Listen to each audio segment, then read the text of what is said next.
I could say some retailers are turning to a scare tactic this year to improve profits. Halloween stores opened early. Many retailers are counting on consumers' love of the frightful holiday to produce big profits. It's not your imagination. Summer seemed to end wicked early this year as Halloween stores popped up in many towns. This one opened over Labor Day weekend and was the first in the Chicago area. Consumers love it. They love that we were open early. Everyone was like, oh, I'm so excited you guys are open. Nobody else is open yet. So we were seeing a lot of people coming in and just having fun and getting ideas. Melissa Corona and husband Tony are trying to cash in on the holiday that is now second to Christmas in sales.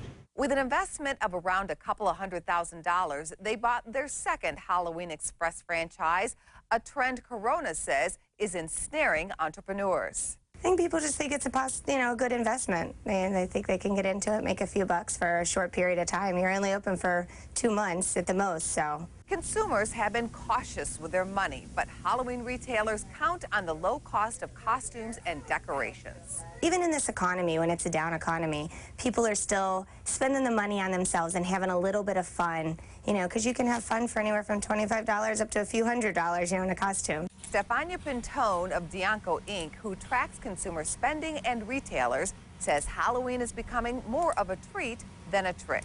There are a lot of vacant retail spaces out there in the country, particularly at malls, and they all rent out for a very cheap rate, and it's a great deal for mall owners because they get a lot of traffic for their permanent stores. With consumers growing tired of the recession, retailers are using as much strategy as possible this year to lure customers. Toys R Us was among the retailers beating the rush with Christmas in July promotions, and major retailers are ready to take the wraps off Christmas displays in about a week. There's money out there, but people are very concerned about spending it. At the Corona store, a sure sign the economy is no longer on the sidelines could depend on how much is left come November 1st. We want to sell everything we've got, where some of our competitors that are corporately owned, it's not, they don't own it. They send it back. It's more like on consignment, so. So everything in this store needs to be off. Everything is mine, and I want it gone. Exactly.